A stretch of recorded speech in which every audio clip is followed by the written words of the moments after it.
Hi, I'm Carl Brower with MotorPro Media, and I'm here driving two 2021 Lexus IS, well, 300s and 350s. This is a 300, and this is a 350 F Sport.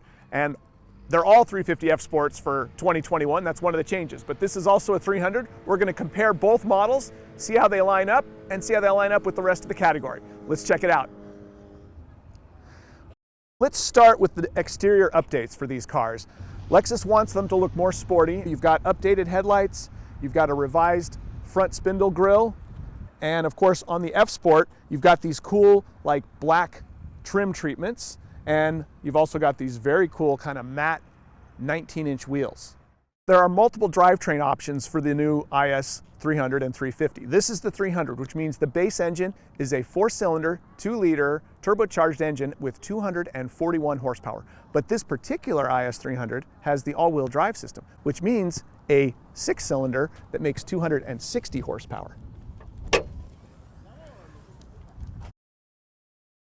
Torque and the horsepower go up substantially in the 6, but believe it or not, this is still a detuned version of this engine. If you get the IS 350 F Sport, you still get the same V6 that even looks identical to the one that we just looked at, but this one does have more horsepower.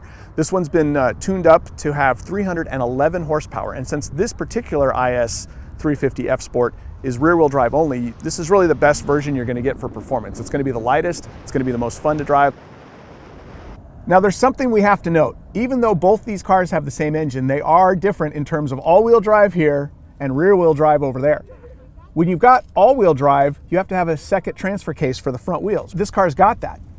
What's tricky is normally that's the side that the car is going to have the steering wheel for the Japanese market, and this is the passenger side. In the US, obviously this is your driver's side. But they couldn't re-engineer the whole drivetrain. So one of the components of this front transfer case for the front wheels is a big bulge right in the middle of your footwell area. Remember, that's the throttle right here. And it's kind of like a leg rest, really. You know, you can just kind of put your foot there and relax and stuff. So that's one unfortunate part of the design of these vehicles. Is it's clear the Japanese market, US market, all-wheel drive, rear-wheel drive, there are some differences. Transmission bulges aside, this car is actually very comfortable. It is the base IS 300 model, though it's got the all-wheel drive and the larger engine, and it's got this cool glazed caramel color, which I like. I think premium cars should have premium effects, and I think having multiple premium colors helps that.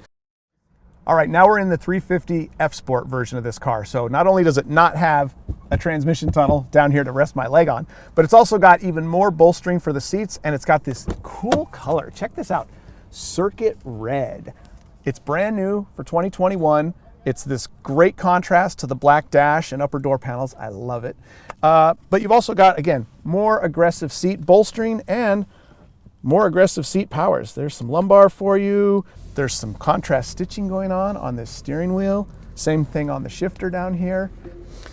All right, let's get past seats and color and talk about all the great features that are in this car. They've done some good updates for 2021, and let's take a look. First, we're going to start it up. There's a cool little startup sequence that plays like on so many modern cars now. A couple important updates, right? For a long time, there's been a touchpad control here, and that's the only way to interact with the screen and the other controls here. What they did for 2021, which I'm really happy about, is they added touch. I can now control this screen directly. Great move, Lexus. Thank you for doing that. The screen is also larger this year. And a standard Lexus gauge cluster system in here with a lot of digital options. Gauge cluster updates to reflect whether you're just in Sport or Sport Plus. Some good seat controls here. Got your heated and cooled seats, heated steering wheel right down here. And of course, it's got a very solid audio system. I've already been cranking the tunes in the drive, and very happy with the kind of noise this makes. Gotta love Mark Levinson, right? Of course, this is a 4-door model. That means it's supposed to be able to take people in the back seat comfortably. Let's take a look. Can a 6-foot person like myself, after adjusting the front seat for my size, sit behind me? Let's check it out. Answer, yes. I've got some good feet room under the seat, knee room behind the seat. They've contoured the seat back here so that I can fit. Headroom is okay too, not hitting up here. And like the wood trim. Look at that, open pore wood. Very cool against the circuit red and black contrast. Good design here, and I'm comfortable.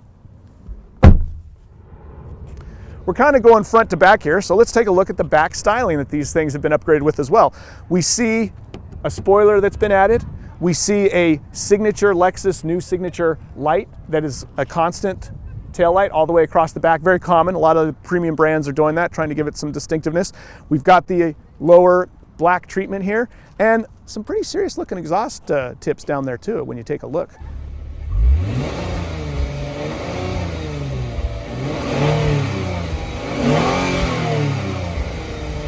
Back to the 300, no spoiler, a more subdued black treatment here and more subdued exhaust tips, but still the taillight.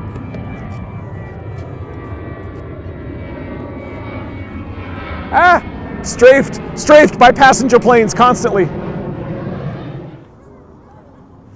There actually is one underhood difference between these cars, despite everything else looking almost identical, and that is the shock towers here. This is a base IS300 with the base non-active suspension system. And you can see it's just a basic top of a shock here, right? But you come over to the 350 F Sport, and this one's got the dynamic handling package. That's an active suspension. There's wires talking to the shock in here. That's because this will react to road conditions and vehicle dynamics in real time to make the car more stable. So what does all this dynamic suspension, active handling, what's this actually mean? How does it translate into how the car drives? Well, what's cool is that these kind of upgrades to the suspension design combined with things like the new 19-inch matte wheels that you see here, as well as a stiffer chassis. This chassis has actually been upgraded, despite the fact this is not a full redesign. Lexus did go through the trouble to use higher strength steel and aluminum in key areas to stiffen the body and also drop some weight. The unsprung weight has been dropped by these wheels and the suspension upgrades, and the chassis is now stiffer. You roll that all together, the more advanced suspension, the stiffer chassis, the lighter unsprung weight, what you're left with is a car that's going to have better dynamics. It's going to feel better as you drive it down the road. It's also going to have better ride quality, and it's probably going to be quieter inside the cabin from all these upgrades that they have done. This is all part of a Lexus driving signature system that the company has come up with recently. It actually started with the LC500, where they realized they could make the car even better, and right after they introduced that car, they made upgrades to its chassis and suspension, and they're doing the same thing to other vehicles. This is a perfect example. Did they redesign the IS? No.